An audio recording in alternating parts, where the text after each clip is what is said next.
Uma mulher perdeu ontem a vida vítima de um disparo acidental da Polícia de Segurança Pública. Importa desde já lamentar duas coisas. A primeira delas, a morte e a perda de uma vida humana, bem como o facto de ter sido esta morte causada de forma acidental. Por outro lado, o amargo que também nós todos, enquanto sociedade, devemos sentir por ter um agente da PSP que, sem ser sua intenção, acabou por provocar a morte de uma outra pessoa, e a frustração que todos nós, incluindo o próprio, devemos sentir a esta hora, porque estava o autor do disparo fatal no cumprimento de um dever, mas cumpriu de uma forma errada e com base em pressupostos errados. A Polícia de Segurança Pública deve sempre ser vista como um órgão, uma força de segurança que está ao serviço da comunidade e que continua ao serviço da comunidade, mas, infelizmente, teve aqui um incidente que poderia ou deveria ter sido evitado. Vamos por partes. Desde logo, o comunicado da própria Polícia de Segurança Pública na sequência deste incidente. Este comunicado, a meu ver, é claramente infeliz. Não só porque adensa ainda mais as dúvidas, lança ainda mais suspeitas sobre a atuação de todos os agentes envolvidos nas operações, como, por outro lado, acaba também por não responder às perguntas mais básicas que todos nós acabamos por nos colocar sobre esta mesma situação que ocorreu ontem de madrugada. Desde logo, consta neste mesmo comunicado o seguinte, que os agentes ripostaram aos indivíduos da primeira viatura, que seriam os alegados autores do furto que ocorreu, por arrombamento que ocorreu no Pragal, em Almada, e que teriam ripostado ao fogo destes mesmos indivíduos. Ponto número 1. Como é que conseguiram detectar esta mesma viatura, já que, segundo o próprio comunicado, esta viatura teria sido avistada apenas a caminho da rotunda do relógio? Depois, importa também perceber se é a atuação normal ou o comportamento normal dos agentes policiais ripostarem, ou seja, responderem com fogo ao fogo que os bandidos, que os criminosos lhes dão exatamente por sua própria iniciativa.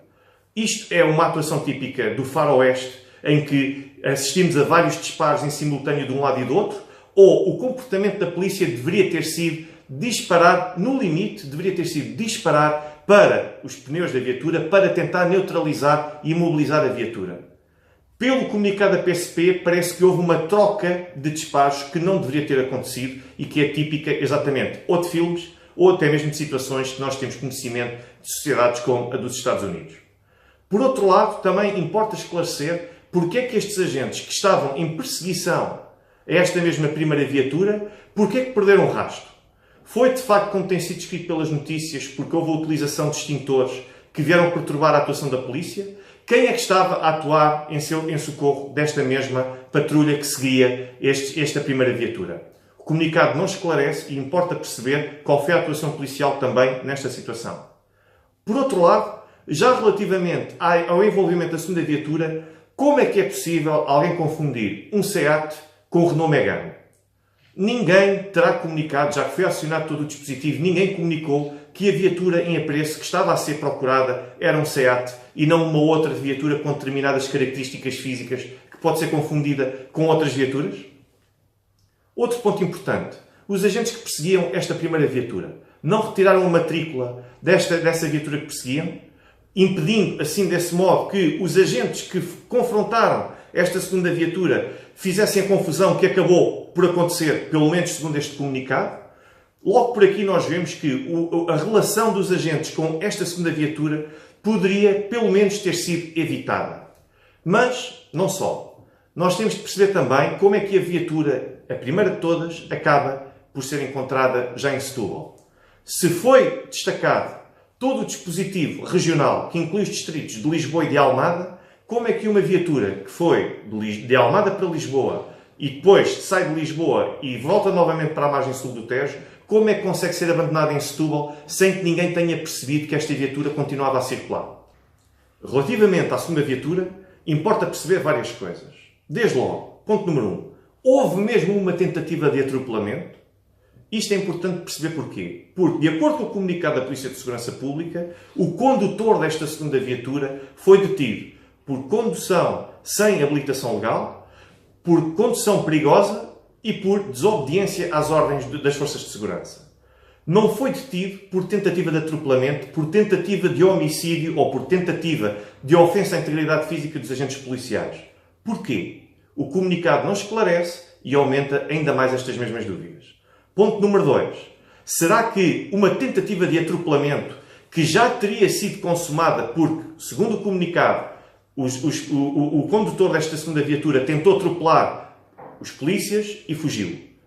Como é que é possível justificar-se o recurso a armas de fogo para tentar travar uma viatura que, naquele momento concreto, já não representa nem está a configurar uma agressão que seja uma agressão atual? Justifica-se este tipo de procedimento?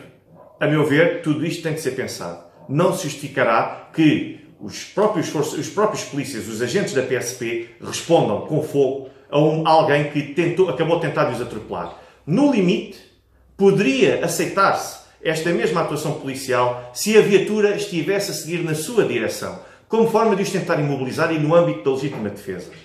Ora, eu recordo que este já não é o primeiro, não é o segundo, nem será, infelizmente, o único incidente em que isto acontece. Alguém tenta imobilizar uma viatura e acaba por acertar no órgão vital que ainda por cima se encontra a uma distância relativa do alvo que o autor do disparo pretende de facto atingir. E porquê é que estas situações acontecem? Como é que nós podemos justificar tantas mortes exatamente por fruto de má pontaria ou má perícia dos agentes? Como é que se vai conseguir justificar uma situação destas? É muito difícil. Recordo que entre 2006 e 2016, 31 pessoas faleceram fruto de intervenção policial com recurso a armas de fogo.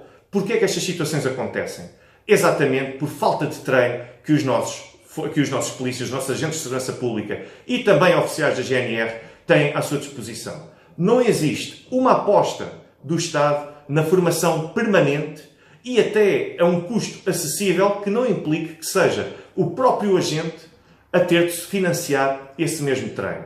Ora, se um agente da PSP só tem formação ou só tem a disponibilidade para disparar e utilizar uma arma de fogo de 2 em 2 anos, como tem sido noticiado, não tem, naturalmente, condições, nem está apto para utilizar uma arma de fogo em circunstâncias de alta tensão e em circunstâncias em que a emoção está claramente à flor da pele e é difícil de gerir essas emoções. Ora, a solução para isto não é os agentes da Polícia de Segurança Pública deixarem de utilizar armas. É, isso sim, haver uma aposta ainda maior na formação, na prática de tiro e, por outro lado também, na prática e na utilização de armas de fogo em circunstâncias que não sejam só a de alvos estáticos, como de facto acontece.